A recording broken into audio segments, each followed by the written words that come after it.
Three black SUVs sat outside the Hotel Marquesa before the sun cleared the buildings. No plates. Tinted glass.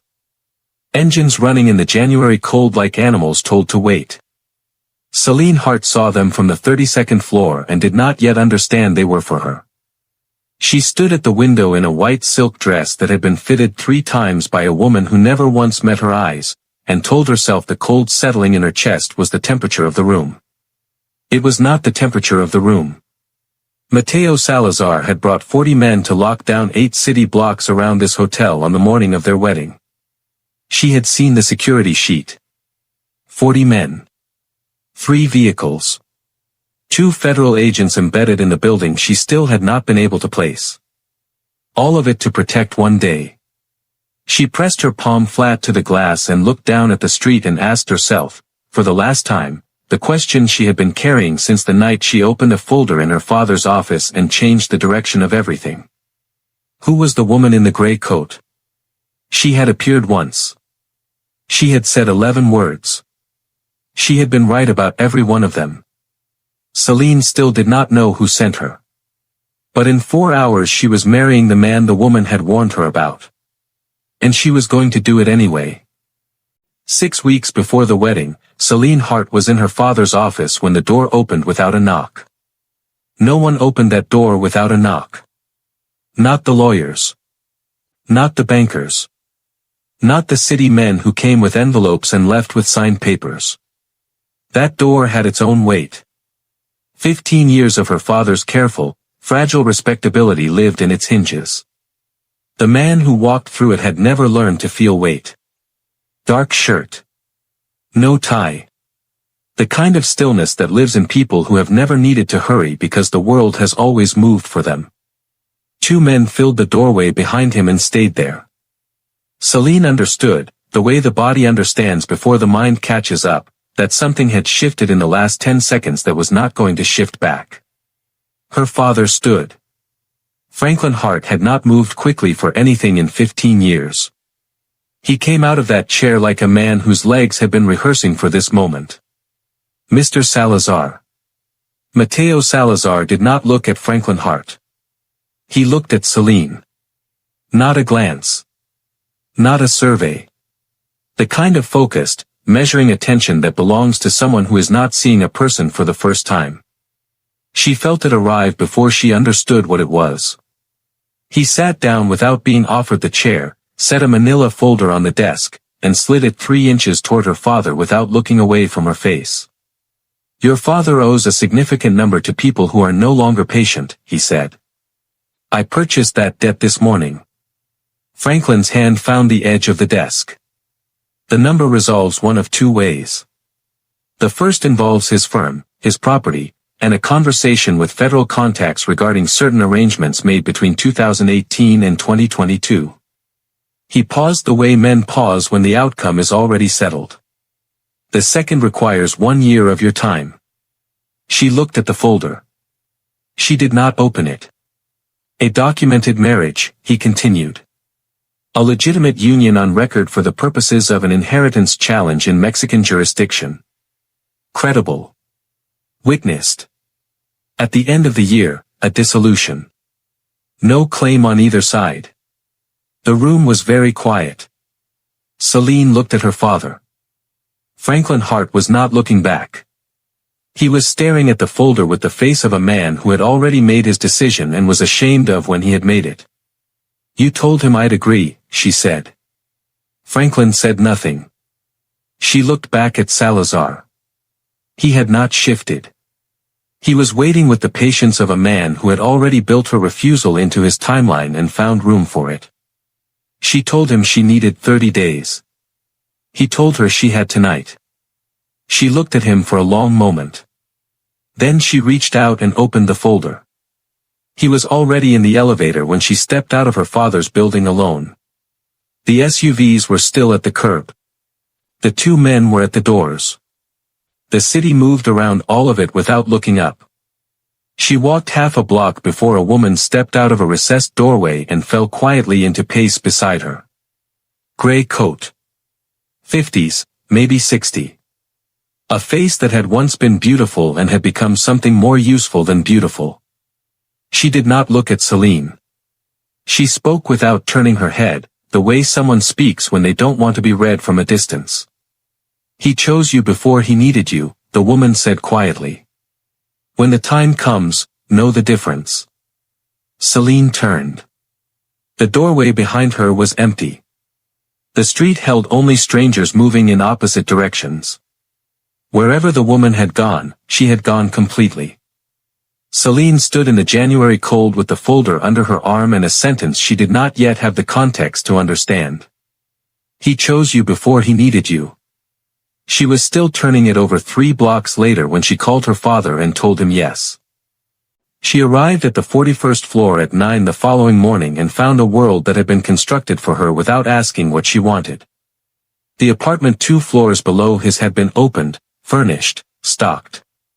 Clothes in her exact size hung in a closet that smelled of cedar. A kitchen with espresso in the drawer and the particular silence of spaces no one has lived in yet. She walked through it once, left everything untouched, and took the elevator up. Mateo Salazar was at the window wall with his back to the room and a phone to his ear. He gestured without turning. Sit. She stood. He finished the call in Spanish, rapid, final, 3 sentences, and turned. He looked at her the way he had looked at her in her father's office. The continuous look. As though the meeting had never adjourned. You read the folder. Cover to cover. Questions. She had 14. She asked the 3 that controlled everything else. The inheritance claim. Explain it. My grandfather's estate. Mexican law requires a documented marriage for the primary line to hold. Without it, the company distributes to secondary beneficiaries who cannot manage what I have built. He said it the way you explain a traffic light. That will not happen. What is required of me publicly? Appearances. 2 events per month. 1 trip to Houston in March, 1 to Guadalajara in April. Photographs that establish a documented relationship over time. Convincing behavior throughout. And privately. The question carried its weight in the air between them. Nothing private is required, he said. This is a transaction. She noted what he was not saying. She filed it. 1 year, she said. 365 days from the ceremony date. My father's debt was cleared this morning. Unconditionally. He picked up his coffee. Your cooperation is not a condition of his clearance. The debt is settled regardless of what you decide. She went still. She had spent the night building her entire position around that debt, how she would use it, when she would invoke it, what she would negotiate against it. He had removed it before she walked in. Not as a concession. As a declaration of how he operated. I do not need your compliance. I am asking for your partnership. You've surrendered your only leverage, she said. He looked at her for a moment. I need a wife convincing enough to survive federal scrutiny. A woman performing under coercion performs like someone performing under coercion. He set the cup down. I need someone who makes a choice. She absorbed that. For 1 fraction of a second, so brief she almost missed it, something moved behind his eyes that was not calculation and not patience. Something that carried the weight of a decision made at significant personal cost and never revisited. Then it was gone. The stillness returned. She filed that fraction of a second carefully. I need conditions in writing, she said. My lawyer is downstairs. He was already reaching for his phone. We can begin now. She nodded. She moved toward the elevator. She did not tell him about the woman in the gray coat. Not yet. She was not ready to hand him that question before she had an answer. The photograph album was on the reading table in the library on the 9th day. She had not been forbidden from the library. She had not been forbidden from anywhere in the apartment, either trust or a kind of observation she had not yet identified. She went in that evening because the north-facing window gave a different angle on the city. She went in to think. The album was not hidden. It was resting the way something rests when a person set it down without considering what it revealed about them. Old cover. Cloth spine worn at the corners. Inside, a Mexico that doesn't appear in travel photographs. Dust roads. A government building with peeling paint. A woman in a doorway with something fierce in her eyes and an infant on her hip. A boy of maybe 6 or 7 squinting into hard flat sun. Unsmiling. Already carrying something children that age are not supposed to carry. She recognized Mateo Salazar in the boy before she recognized anything else about him. She turned the pages. On the 14th page she stopped. The photograph was small. Candid. Shot through glass, she thought, or from across a street, some distance. A girl of about 17 sitting on the front steps of a brownstone, reading a paperback with her knees pulled up and her hair loose in summer light. The girl was her. Celine sat with that for a long time. She turned the page. Turned it back. Looked at the photograph again with the careful attention of someone trying to find the error in a calculation that keeps producing the wrong answer. There was no error. She was in his family's photograph album. Not posed. Not known. A candid taken of her 17-year-old self, in a city she had grown up in, sitting on a stoop on an ordinary afternoon. He chose you before he needed you. The woman's sentence arrived in her chest with a weight it had not carried the first time she heard it. She put the album back exactly as she found it. She returned to her own floor.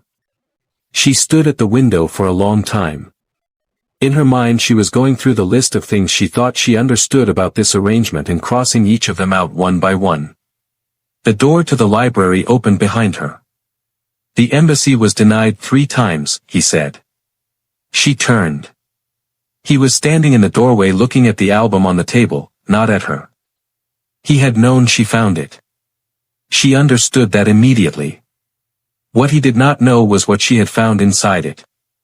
3 times, she said carefully. Before. My mother did not come. I came at 13. Alone. He crossed toward the table, lifted the album, held it the way you hold something that costs you to hold. The 4th officer had children of her own. That was the difference. He looked at her then. His face was carrying something she did not have a framework for yet. Don't let that change what this is, he said. It won't, she said. She did not tell him about the photograph of herself inside his album. And she did not tell him that somewhere in her apartment, in a drawer she had not opened since moving in, there was a paperback novel with a broken spine, the same book, she was almost certain, that her 17-year-old self had been reading on a brownstone stoop, on a summer afternoon, in a city that apparently had been watching her for much longer than she knew. Victor Reyes arrived at the charity gala on the arm of a woman no one introduced. Celine saw him before Mateo did. She would think about that later, that she had registered the threat first. There was a particular quality of stillness in certain men. The stillness of someone who had decided not to be noticed and was very good at it. She had grown up in the edges of her father's world and it had made her fluent in that specific grammar. He was 40, maybe 42. A lean face that had once been handsome and had developed something harder at the edges. He wore his tuxedo like a man who had been told what tuxedos communicated rather than having grown up understanding it. He moved through the gala the way someone moves when they are executing a plan whose details have already been settled. She pressed 2 fingers against Mateo's arm. He turned 2 degrees. Second bar. Gray tie. Far left. A pause so small she might have imagined it. I see him. His voice didn't change. Keep smiling. She kept smiling. Victor Reyes crossed the marble floor with the unhurried confidence of a man who knew he was going to arrive and stopped in front of them. Mateo. I heard there was a wedding. I wanted to see the woman. Victor. Mateo's tone was pleasant in the way that certain metals are cold. You weren't on the list. I bought a table. Old habit. He looked at Celine and extended his hand. Victor Reyes. I ran operations for Mateo's father. She shook it. Celine Hart. Hart. He held the name a moment. Franklin Hart. The investment firm. Was. He's retired. Something moved through Victor's expression that she catalogued carefully. Not surprise. Recognition. The particular recognition of a man who has already read a document and is now seeing the subject of it in person. He looked back at Mateo.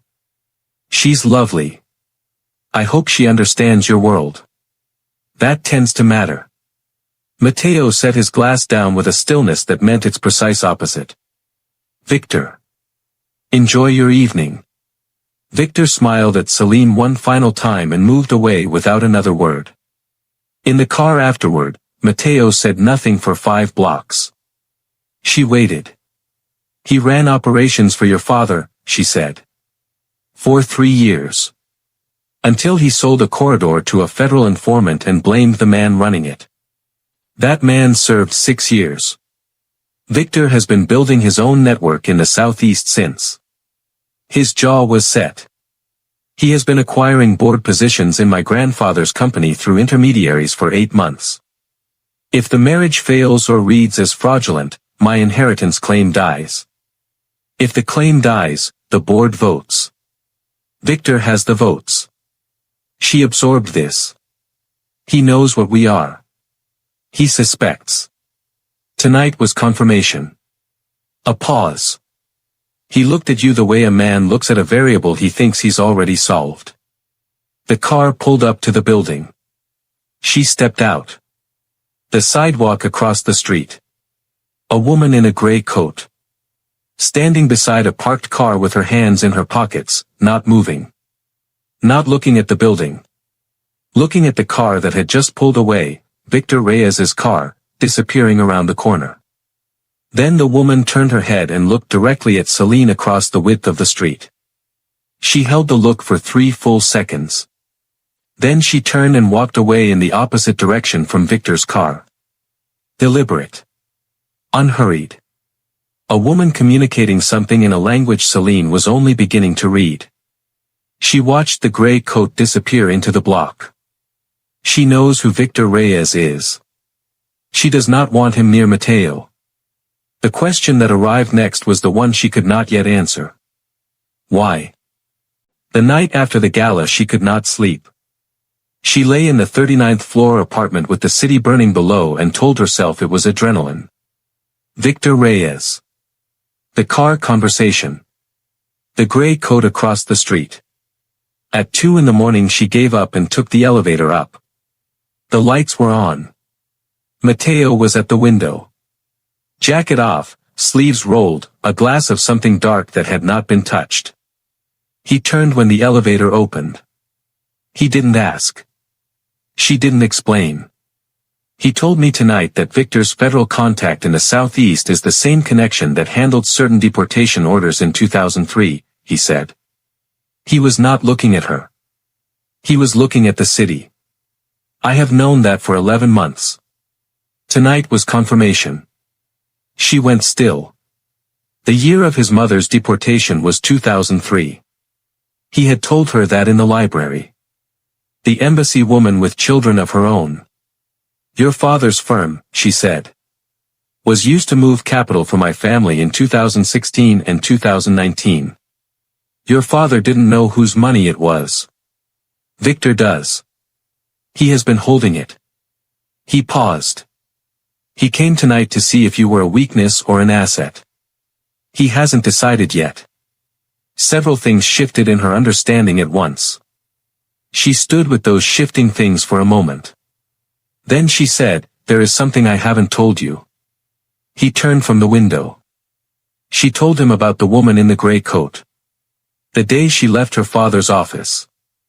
The 11 words, he chose you before he needed you.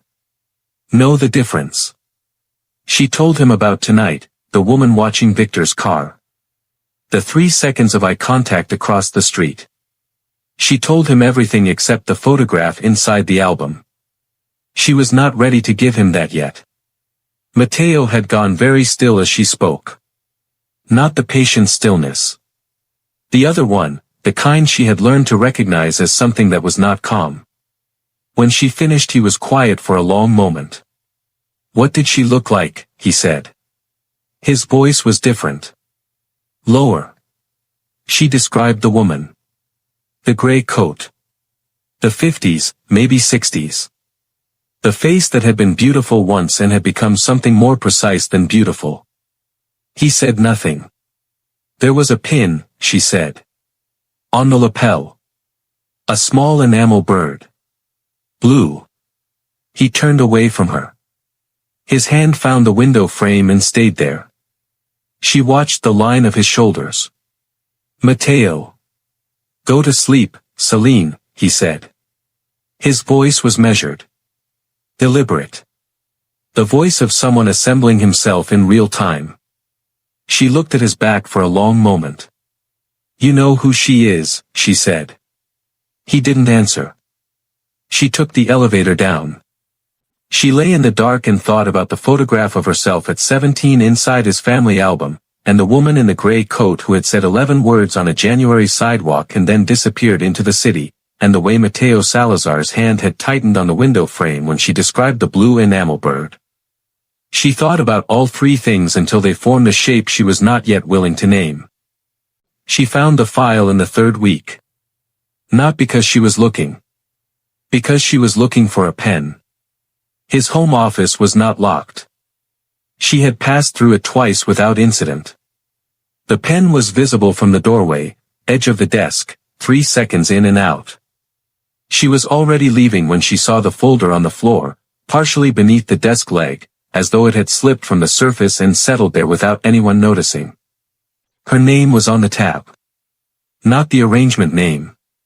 Her full legal name, from a probate document her father had filed in 2019. She sat on the hallway floor outside his office and opened it. The file was meticulous. Thorough in the way that only years of building produces. Her father's complete financial history. The investment structures. Victor's federal contacts. A photograph of Victor meeting with a man she recognized from newspaper photographs as a federal organized crime investigator. 6 pages on her. 2 years of compilation. Her education. Her employment. An ex-boyfriend listed by name. An assessment of her judgment under pressure, her discretion, her ability to perform composure under observation. At the bottom of the last page, in handwriting different from the typed notes, smaller, more deliberate. She will hold. She sat with that. He had not found her through her father's debt. He had been looking for her specifically. The debt had been the mechanism, not the reason. She had been selected. Watched. Evaluated. Cleared. Before she consented to any of it. She was about to close the folder when she noticed the additional page at the very back. Behind the 6 pages. Tucked flat against the inside cover as though placed there separately from the rest. A photograph. Not of Celine. A woman in her 50s standing in front of a building Celine did not recognize. The photograph was old, 20 years at least, by the quality of the print. The woman's face was angled slightly away from the camera. But the jawline. The particular way she held herself against the weight of whatever she was standing in front of. Celine had seen that face across the width of a street 3 days ago. She turned the photograph over. On the back, in the same small deliberate handwriting as she will hold. E.S., Chicago, 2003. E.S. She turned it back over. She looked at the face for a long time. Elena Salazar. His mother. The woman who was deported. The woman he crossed a border alone at 13 to find. The woman he had built every dollar of this empire to avenge. Not deported and lost. Alive. In this city. Watching him. Watching Celine. She had written she will hold in a file her son thought he had compiled alone. Celine sat on the floor outside his office with the photograph in her hand and understood, for the first time, the full shape of what she had walked into. Not a transaction. Not an arrangement. Something that had been in motion for much longer than 6 weeks. Something that had been in motion since before she knew there was anything to be in motion. She put the folder back exactly as she found it. She went to bed and did not sleep at all. She confronted him at breakfast. She had told herself she would wait. Be precise. Strategic.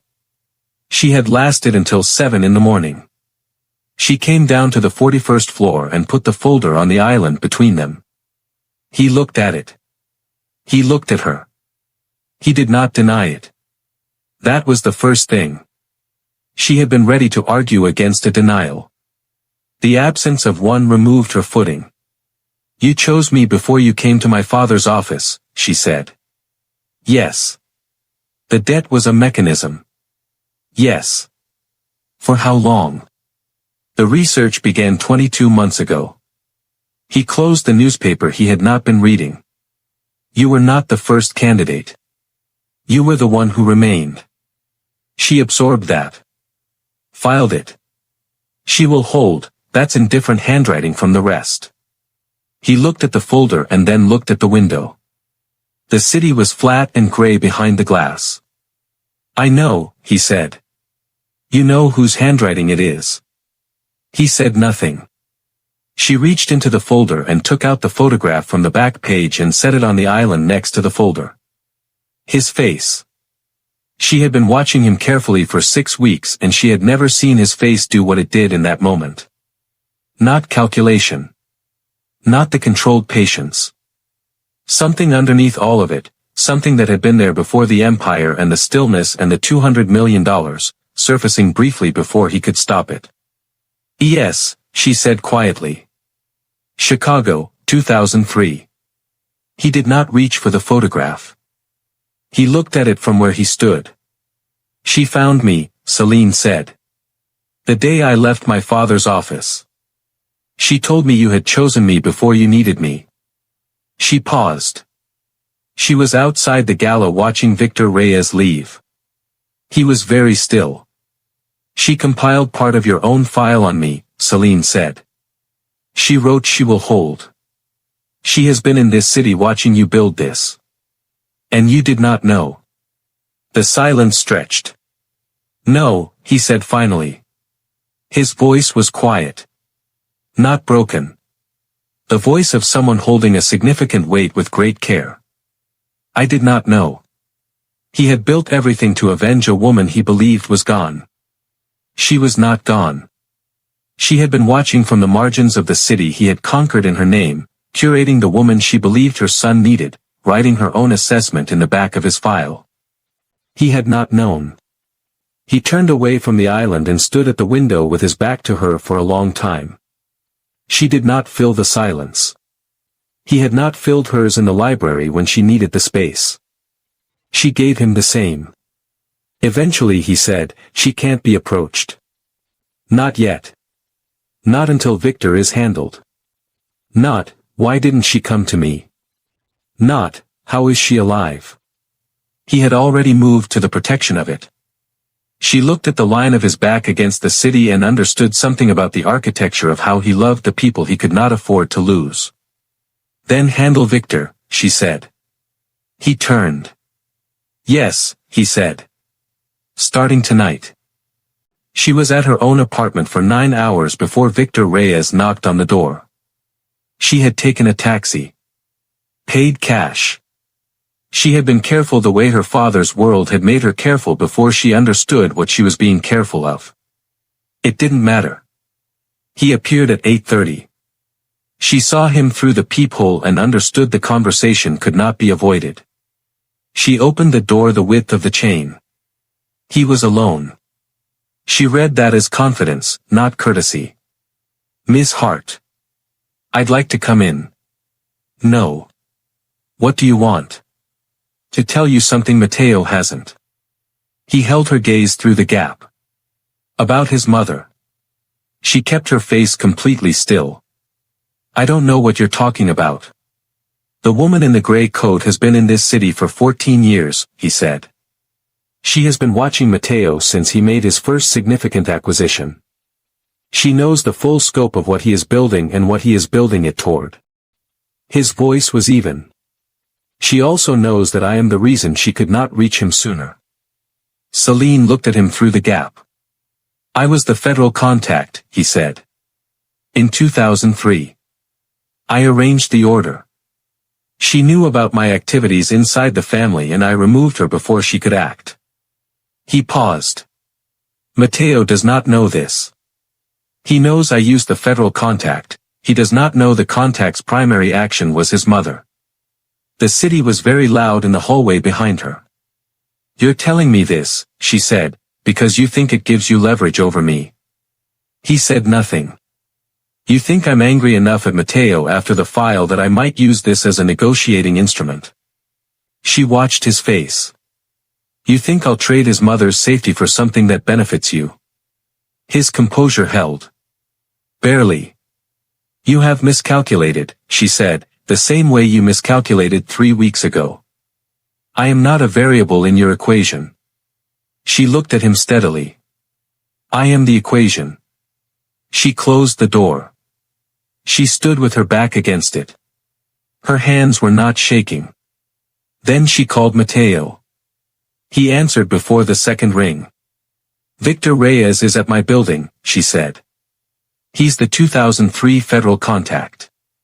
He arranged your mother's removal specifically, not as a secondary action. As the primary one. She knew what he was doing inside the family and he neutralized her before she could act. She paused. He came here thinking I was a back channel. I corrected that. A silence.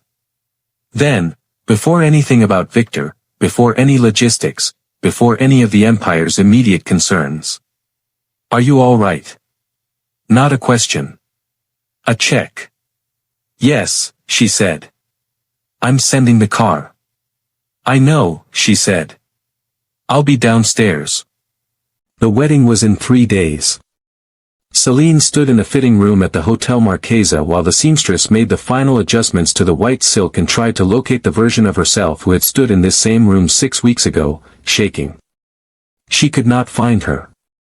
In her place was a woman who had spent the last 48 hours at a table with Mateo and his lawyer and a federal defense specialist, building a counter-filing against the injunction they all knew Victor was preparing.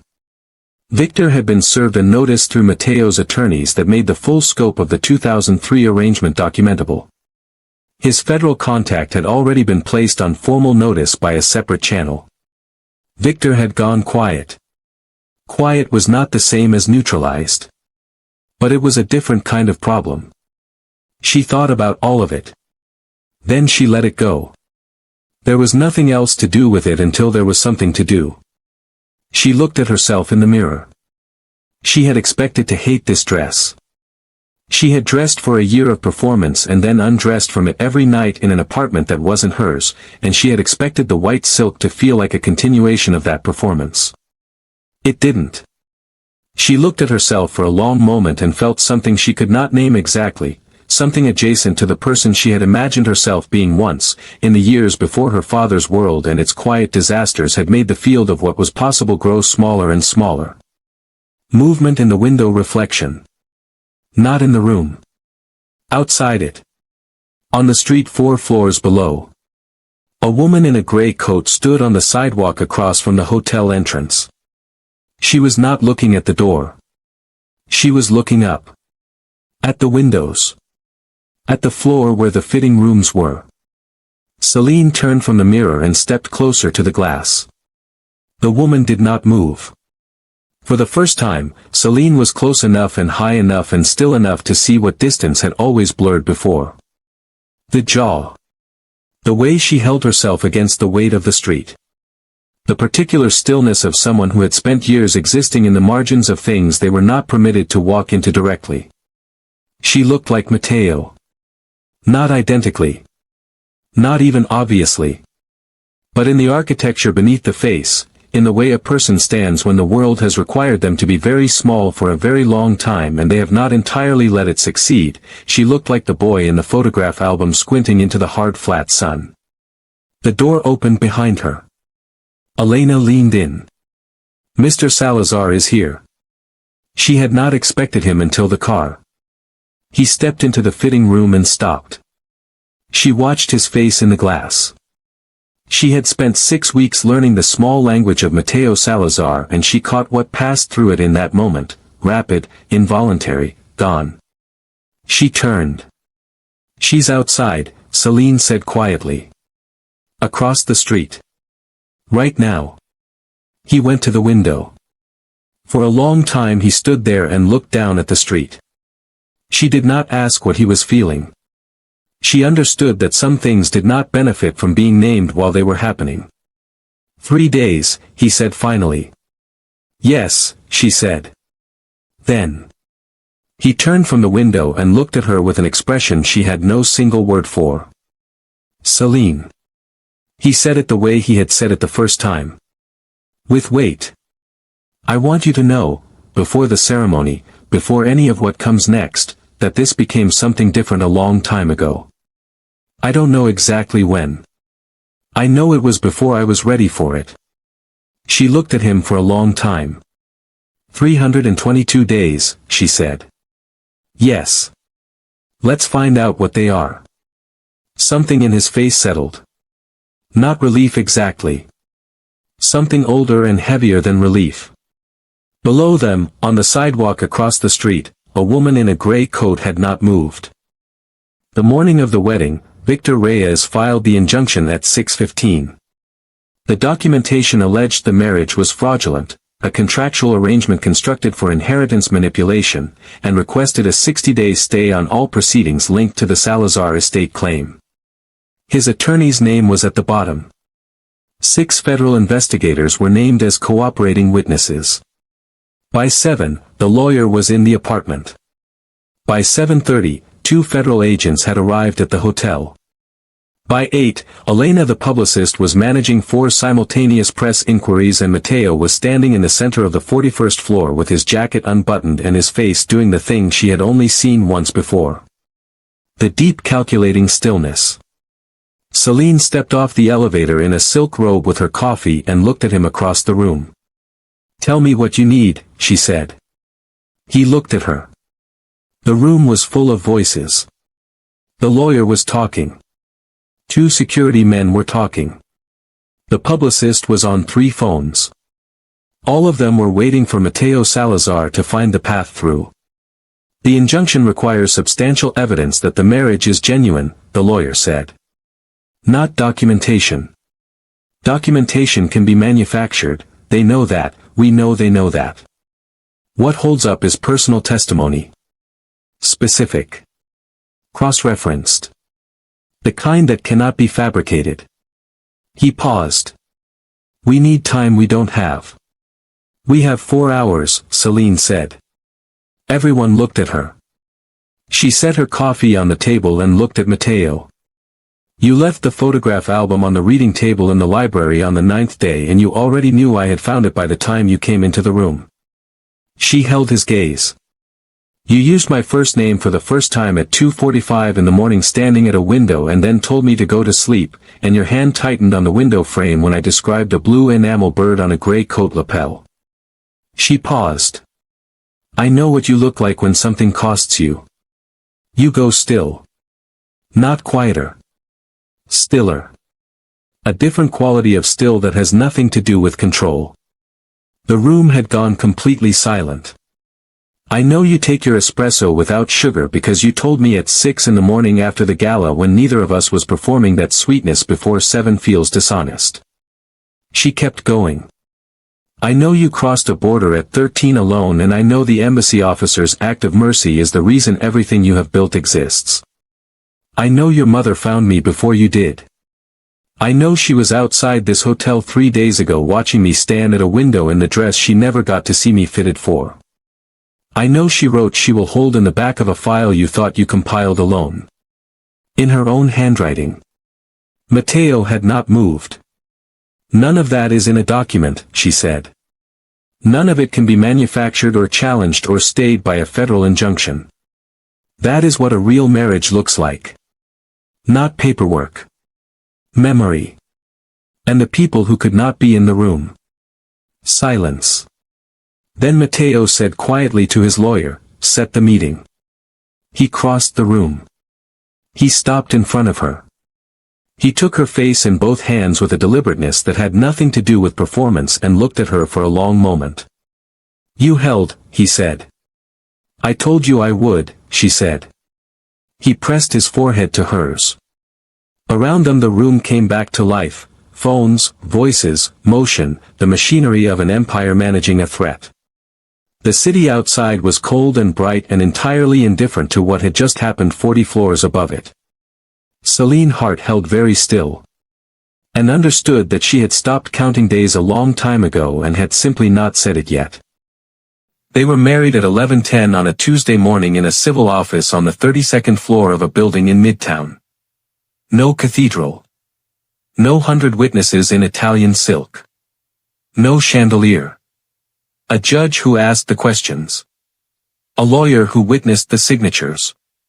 Two people standing close enough to feel the other's breath who had spent 43 days becoming something neither of them had filed paperwork for. Victor Reyes withdrew the injunction at noon. His attorney's statement contained no explanation. Mateo's legal team spent 2 hours trying to understand the withdrawal. Celine spent those 2 hours watching her husband stand at the window of a room that now legally belonged to both of them, drinking coffee he had not thought to add sugar to. She understood what had changed Victor's mind. She did not say it.